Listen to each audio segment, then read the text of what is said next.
We are here with Joe Brady, Buffalo Bills head coach. And, Joe, you're from Florida? I'm from Florida, South Florida. Here's a more important question. Forget about the Florida business. What's the best college in the country? I'm actually going to say William & Mary. That's where I went. That's what you're supposed to say. I went there a little bit before you did. Is that right? Yeah, I went with Joe Person. My guy Joe Person went there. Absolutely. So, along with Mike T and Sean McDermott. Cradle and coaches. Broward and living in South Cradle Florida. coaches, that's right. Now. So you went from South Florida to Williamsburg, Virginia. That's not a path many people have taken. A lot of great names, though, you mentioned. A lot of great names. Coach, did you play for Coach Laycock as well? Play for Coach Laycock. Legendary coach there. Absolutely. B-Mac, I'll let you start the South Florida conversation. I just want to get that in. Well, first and foremost, the great Joe Brady went to Everglades, west of Miramar, right? There's a lot of great football coming from South Florida, as we all know. And first and foremost, congratulations to you, being the head coach for the Buffalo Bills. The job you've done. LSU, in the NFL, getting opportunities has been phenomenal watching from afar, so congratulations. But one of the first things that I watched from you when you became the head coach, you talked about how excited you were about this opportunity, and then you highlighted Keon Coleman, right? And you talked about the vision you have for Keon Coleman moving forward. Yeah.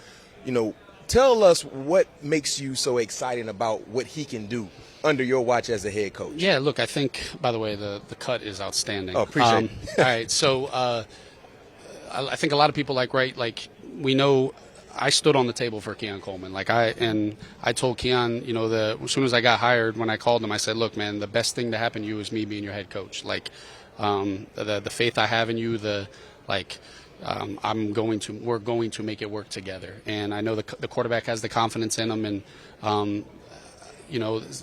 he's obviously when you go through some early in your career, your second year in the league, and I'm inactive. Like, what's happening? There's a lot of pressure that comes with being the top pick, right? And I'm understanding of that, but I'm also understanding that I was the one that wanted him.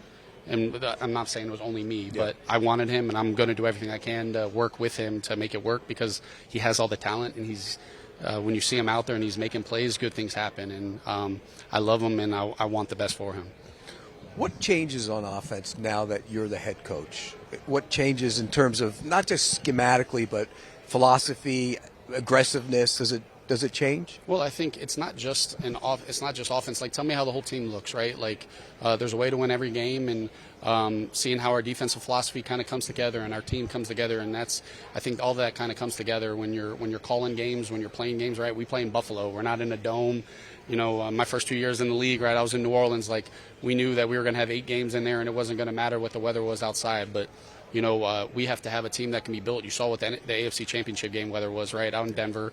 It wasn't much different out in Buffalo, right? And so we have to make sure that we're building an offense and a defense that can win in different ways, in different weather environments, and not give a dang about any of that others, like that it's changing. Oh, we're a team that only throws the ball, and then it's snowing, and now what are we going to do, right? And so I think the philosophy that I want to make sure our offense and defense has is that we can be built to do whatever we got to do to win that game, and not just have only one thing that we can hang our hat on. I don't think it was from lack of trying last year, the draft class. I thought it was a really strong defensively focused draft class. The first 4 or 5 picks, I think, were all defense. Obviously, Max Harrison got hurt. He'll be back healthy. Yeah. Are there still needs, especially with new defensive coordinator Jim Leonard there, that you think are most important to address between now and August when things get going? Well, I think every year there's needs on both sides of the ball, right? Like, you're always going to sit there and think there's room for growth, and I think that's what's been really cool is working with Bean, is him fully embracing and understanding. We got a lot of unique perspectives because I was in the building. I have a viewpoint of what I think about some of these guys going against them. But then we got all these new coaches coming in and evaluating them from a different light.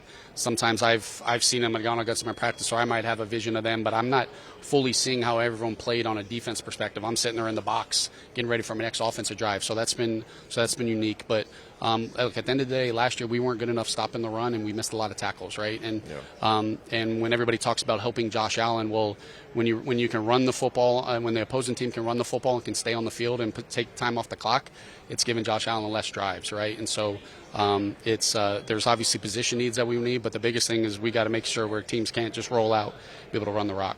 And when you talk about your star quarterback, Josh Allen, I mean, you've been in Buffalo a few years with him and watching him, the maturation process. For you as his head coach now, not play caller, not quarterback coach, but head coach, what will you like to see from Josh Allen moving forward for him to continue to elevate to be one of the best quarterbacks in the National Football League? Yeah, I think, look, that's what's so unique is he's an elite quarterback, and he even knows there's room for him to continue to grow, right? And as we continue to challenge him I think a lot of people always talk about playoff Josh. And I don't think there's such thing as there either can't be or there's such thing as playoff Josh, where like you just turn it on in the playoffs. Yeah. That's not who he is. But I don't need him to feel like he needs to be a hero, in the playoffs. I hope that's kind of who he can be the entire season. He has the faith and the confidence of the guys as we're kind of building it. But I think Josh is playing some of the best football in his career, and he really is at the point where he doesn't give a dang about anything else besides winning. Whatever the heck we got to do to win. Like if he knows if I got to give the ball to James Cook and let him tote the rock all game and we're going to win, he's good. And he understands that now. Like, look, me and him are tied to the hip, right? And we're going to have disagreements, and we're gonna get after it. But we have such a mutual respect for one another that I think it's going to allow us to be able to kind of, when things aren't exactly how it needs to be, we'll be the ones to be able to right the ship.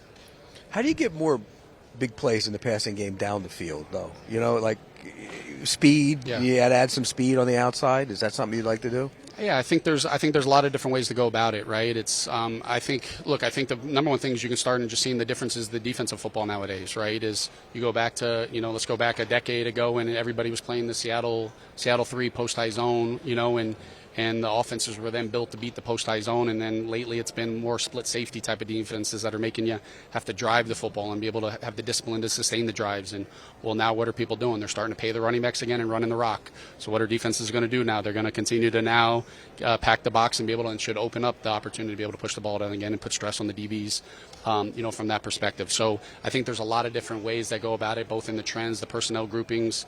If we have 5 Calvin Johnsons, you can put 2 guys outside and probably get a good matchup inside. But I think the biggest thing is like, tell me who we got, and we're going to find ways to do it. But I think the more that we can run the football, like we have shown, it's just going to open up the play action pass and the shots down the field. All right, this is a little change of pace here. I was just thinking about this. I won't ask you to compare LSU 2019 with your current quarterback, but I do want to ask you this, because this was a talking point in BMAC, covered college all fall. 2025 Indiana versus 2019 LSU. Not even close. Not even close. Tell us, because I asked Justin Jefferson this question during Super Bowl week, but tell us your why. It wouldn't even be close. Tell us. Look, I can't say it because I didn't play. You know what I mean? So it's unrealistic. Like, it was like me when I was with Ken Dorsey. We used to compare the 01 Canes. Like, I grew up from Miami. It was all about the U. Sorry, but we used to talk 19 LSU and 01 Hurricanes. But like the difference was like Dorsey actually was the one that was out there doing it. Like, I'm just a coach calling plays. Yeah. So for me to say the difference, but like I felt like no matter who we played in 19, we were going to roll the ball out and like let's go. And so I'm always going to be a little biased to 19, no matter what. Where did you come down on that? LSU. And Justin brought something to my attention I wasn't aware of. He said Joe Brady threw 38 touchdowns just to him and Jamar Chase. Burrow. Maybe Brady did too. Yeah. I was about to say, man. It was like he was throwing that arm loose. He did play. Joe Burrow threw 38 touchdowns to those 2 guys alone, and he threw 60 for the entire season. Yeah, it's not close. Like, in the mismatches. Look, Indiana was a nice team, but that's and one not close. thing, and just schematically speaking, that I love watching Joe Brady and the rest of the offensive staff, what you guys did, you oftentimes put your best players in the slot. Absolutely. And in college football, that's a mismatch every day of the week. Justin Jefferson, Jamar Chase on a linebacker or a safety or a nickel, and you were doing damage. Oh, I tell people all the time, like, I hurt Jets and Justin's draft status because I moved him inside. Right. Because then he ended up going, I don't know where he went, but people thought he was a slot receiver. Yep. And so, like, but I got there, and you're in the SEC, and it's like, well, everybody's playing, this quarter style, and I can get – everybody has Patrick Surtain and Diggs. Alabama has the guys on the outside. Well, let's get them matched up on the nickels and not put them on the outside. So, look, Sean Payton taught me that from the jump. It's like, it's not just how do we attack coverages. It's like, who do we attack in the coverages? It's not just like, give me your quarters beaters. It's like, well, who's their weakness in their quarters, and then where do we put our guy to be matched up on that? And, so when I got the job at LSU, I was like, all right, well, I know SEC football has the best of the best, and all these corners like Derek Stingley, I was going, on the outside. Well, let's try to get them matched up on, the guys on the inside. That's good coaching. It's about matchups, man, and exploiting those matchups. And you guys did that great in 2019, and pretty sure you're going to do it great in 2026. That's the plan. That's the hope. That's the hope, man. I appreciate you. You got anything? Are you done? You I'm good. All right. William Mary's own B-Mac. Yes, sir. William Arizona. William Mary's own Pete Prisco, Joe Brady. Thanks for joining us, new Buffalo Bills coach. Congratulations and good luck this season. I appreciate you guys. Thank you.